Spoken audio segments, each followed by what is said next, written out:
Hello everyone, my name is Kay and this is my art book. Today's doll project is one that is very special to me. A close friend of mine ordered this commission and I could not be more grateful. Her support is giving me life. It's hard to explain it with words, but as an artist, I am totally obsessed with art. The most beautiful compliment one can get is when someone told us that they made us feel something. This friend is actually helping me getting more supplies for my craft, and in exchange, I make her heart. This is the first of many commissions, and one that pushed my boundaries a little further. If you have not guessed already, today I'm making Midna in Twilight form from the Legend of Zelda Twilight Princess game. I'll try to show you folks a bit more about how I do things. I realized my videos were more exposition than tutorial, so if you people have anything to say about that, about what I show on film, please let me know. Back to Midna.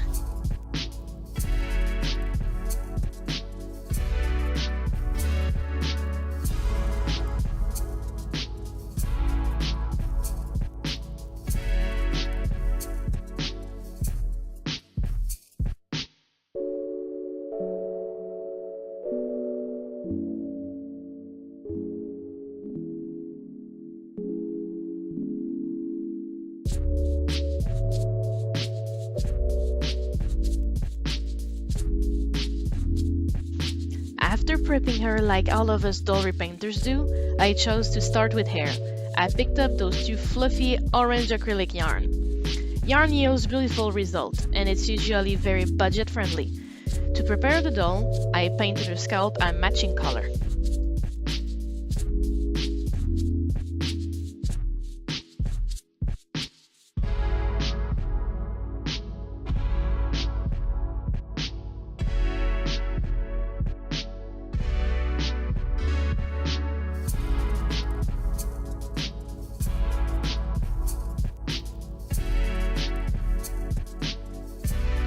Then I unraveled the yarn, but did not brush it yet, and started rerooting her. I marked a line to where the new middle part was going to be. I used a big needle to widen the holes and punch extra ones. You always want the part to be thicker, making so will look better and prevent the scalp from showing too much. I use a homemade reroot tool I made by combining the handle of an artist's knife with a yarn needle to which I cut the hole in a diagonal angle. But if you are not sure about making your own tool, many doll hair suppliers sell their own.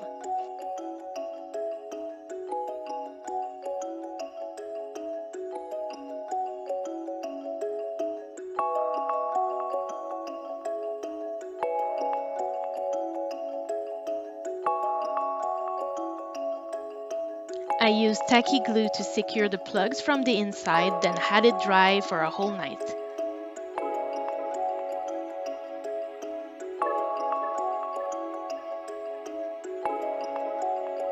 When this was done, I sprayed her face with 3 layers of Mr. Super Clear sealant and let it dry overnight too.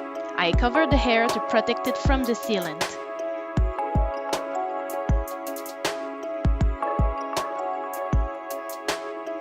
I started working on her the next day, first using dry pastel that I scraped to powder with an artist's knife to shape and contour the face. I go around the eyes, around the forehead lightly, under the nose, and under the chin. I also define the jawline and the cheekbones. I do it with pastels like I do with makeup.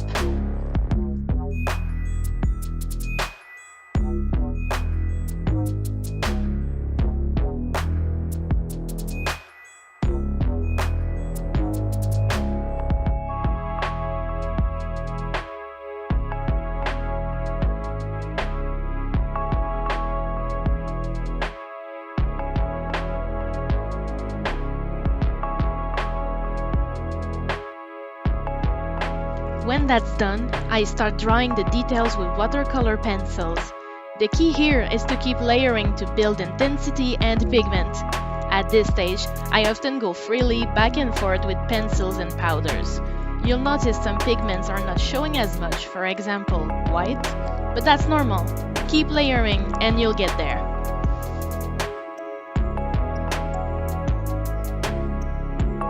Don't forget to seal from time to time. That's how you'll be able to build up color and save your progress.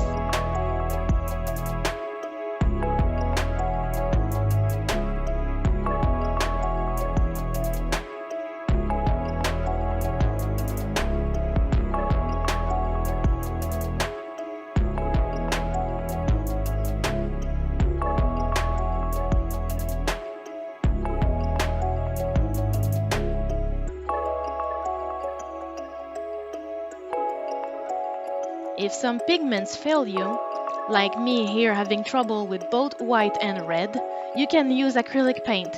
This is also how I had eye shines near the end.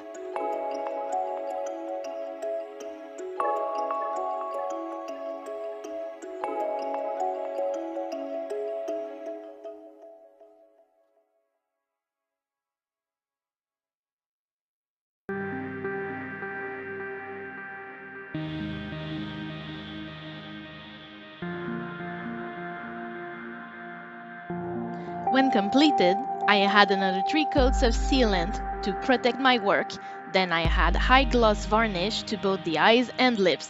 I think it gives life to the faces.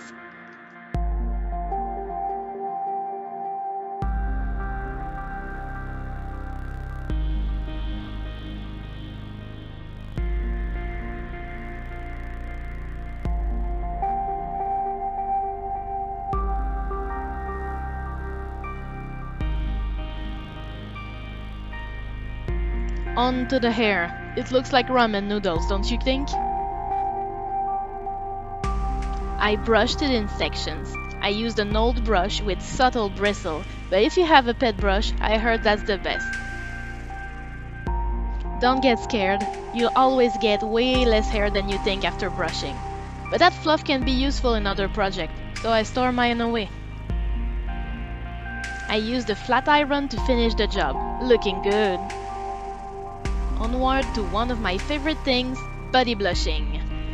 At first, I wanted to do all with pastels, but it builds up very slowly, so I painted her in the end. But I kept layering pastels on her joints. Paint in these areas tends to scratch off when you move them.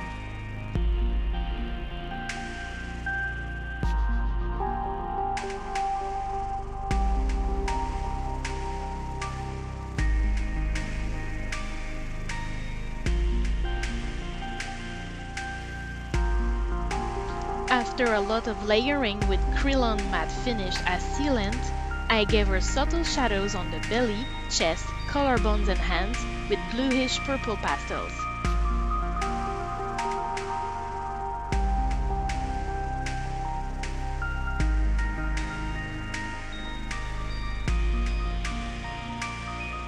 I finished the body by painting all those striking motifs she has on her skin.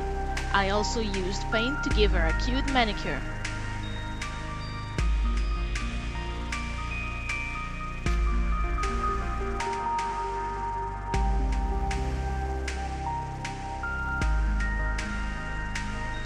I am living for the way it turned out, seriously.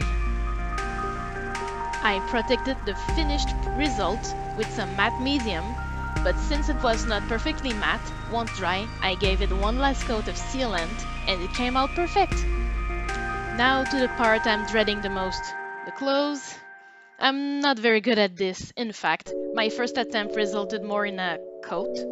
So yeah, not good for Midna. I still saved it, I mean. I can always make a coat for another doll.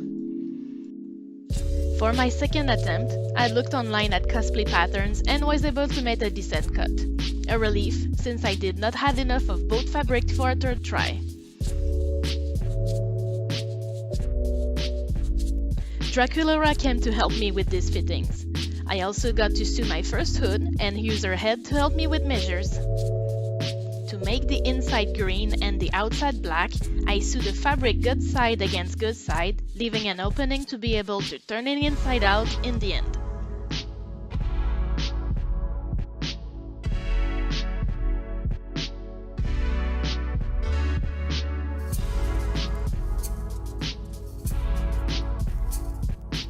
Now the most important part, Midna's cloak design. I googled pictures of cosplay online, and use the wet watercolor pencil to freehand the shapes on the black fabric. I am going to embroider the design using the stem stitch.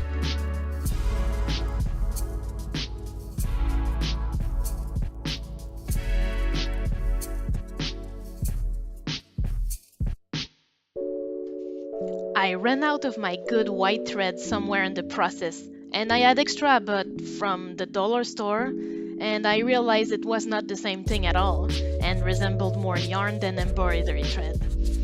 I gave it a go using my biggest needle, and the results are not too bad. I was too into the moment to plan a trip to the art supply store, especially since it's almost a 45 minutes trip just to get there from my place.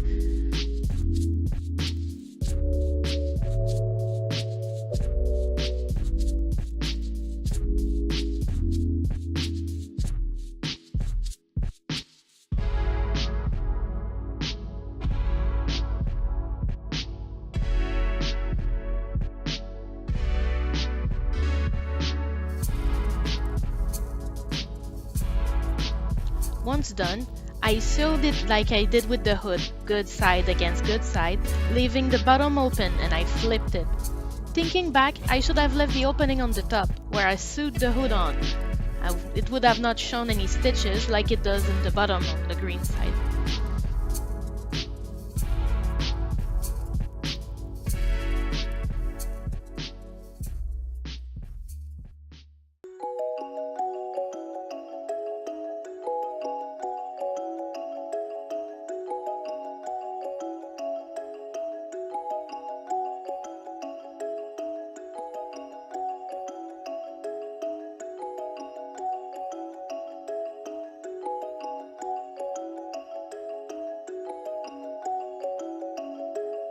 I sewed the hood on, added a few extra details with more embroidery and a tiny bit of paint.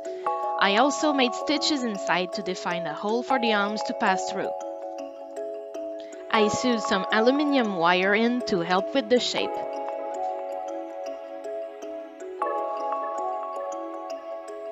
The skirt was made the same way, but I didn't want it to double its thickness by adding a second layer of fabric. To hide the back of the stitches from the side opening, I laid black paint over them.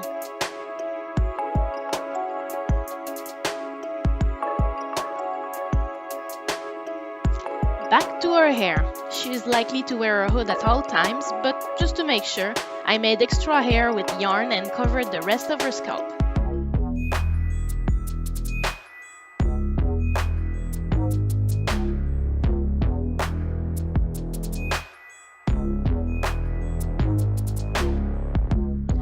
Then I put the bangs part away to start styling her in Midna's signature style.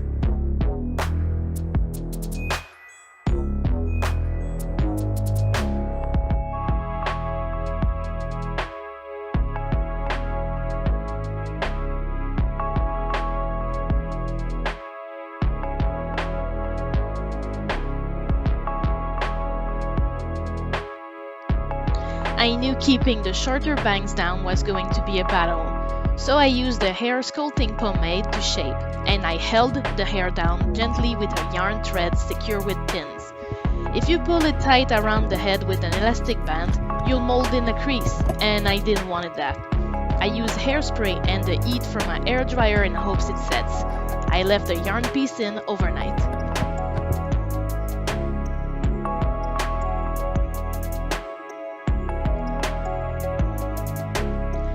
The hair crown was something.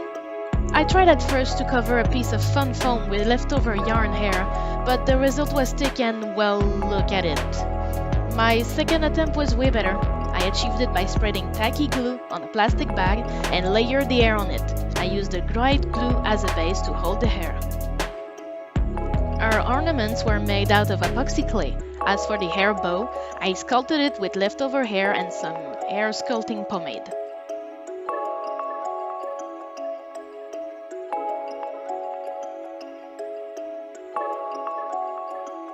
All that was left then was to paint the set jewels and put her back together, finally.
Please leave me a comment below if you liked my video.